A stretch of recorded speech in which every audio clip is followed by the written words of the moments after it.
Now, some artists are a little intimidated about the thought of working with the anatomy. The anatomy is complex, and I would never argue with that reality. And it requires an in-depth study so that you can simplify the process before you can see its value. It's like most things. You learn music. Anybody can play a simple song. It doesn't take long, and we can feel talented about that. But when we start to go into the depth of the rudiments of music, it is complex, but that is the period where we can sort things out. And that now gives us a springboard to express ourselves in a way that we've never done before. That's why people take classical piano. That's why people take classical music. The guitar is known to be a simple instrument. Anybody can play it. It's so quick, but you can spend a lifetime studying it in depth and learn to express yourself in a way that is far beyond those beginning stages. Art is like that too. We can often establish a likeness, but it's nice to know if we've done things right. Well, this is the bone I'm talking about, the humerus bone. It's the upper arm. And just take a look at this beautiful bone and what it represents. Now, you've probably studied art books, and they say, well, the human stands 7.5 or 8 heads high. Okay.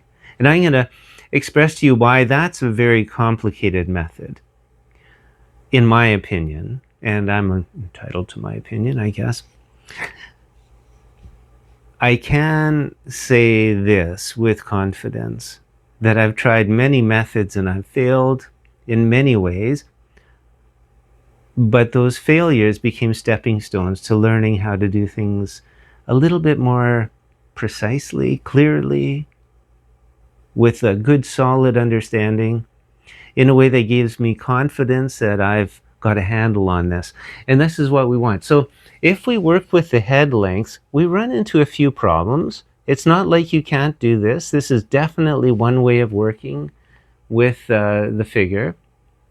But when we take the head length and then we drop it down one measurement, we get surface features to work with. In other words, there's no real established structural form that we can identify.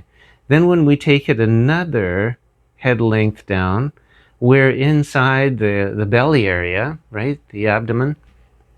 And again, we can only look for surface features, okay? We do not have the opportunity to find something structural until we do the fourth measurement, which takes us to the base of the pelvis. And specifically, we're looking at the pubic symphysis. We're looking at the greater trochanter that is, of course, inserted into the ilium with the hip joint. So this is the half point to the standing figure. And it's significant to us. But can you see, we've done 1, 2, 3. It's only the fourth head length that gives us the true definition of a structural feature, which is the bone, right? Otherwise, we're looking at surface features like the navel or things like that. And that can change between male and female. It's a little bit different. It can change as you get older. I don't want to admit this, but my navel's wandering about like a wandering salesman sometimes, depending on how many French fries and chips I'm eating while I'm watching the football game. So things change on the surface, but structurally it doesn't. What's beautiful when we look at the structure of the human figure is if we use the spine as the basis for vertical measurement, vertical structure, it never expands. It doesn't get longer. It doesn't get shorter. It's always the same. Whereas when we bend forward, we know we're going to compress the muscles of the abdomen.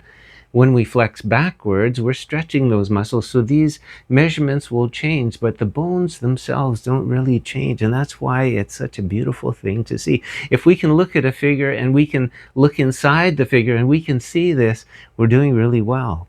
So let's keep it simple. And I want to talk about the humerus, because watch this. If we took the measurement of the humerus and start at the top of the head, Now, I have to admit, this is not a perfect model of a skeleton.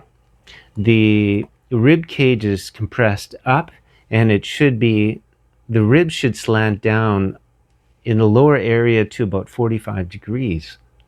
So the 7th, 8th, 9th, 10th rib should be at an angle, and it's not. So we can see the clavicle here is a little bit too high. It should be lower. The sternal notch is a little bit too high. The sternum is a little bit too high. Everything in the front of the rib cage is a little bit too high. But we're going to forgive George here. He's my true friend in the studio.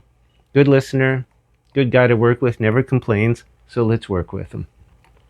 Here we go. We have one humerus length that takes us to the clavicle line, which is structural. Okay? This is important.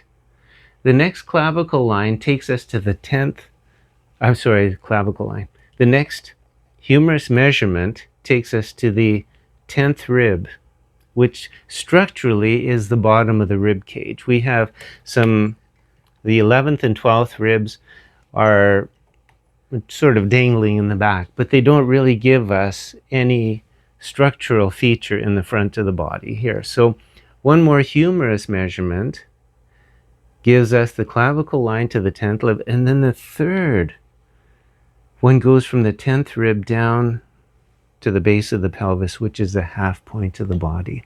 Now that makes it simple. We know the size of the upper arm. We know these beautiful key measurements, and that takes us to the half measurement of the body. And of course, that means we have 3 more measurements going down. Along the legs, we don't see all these features, vertical features that we can match up with our humerus measurements, right? But there are 3 measurements that take us to the standing position of the subject, or we can say the floor, right? So we learn a lot. Matter of fact, when we just start drawing our page, we can just mark out 6 equal measurements. We know the middle one gives us this point here. We already know where it is. Above that, the next line gives us the base of the ribs. The next line gives us the clavicle line. The next one takes us to the top of the head. Wow. We have some beautiful mapped out milestones that allow us to work with the human figure.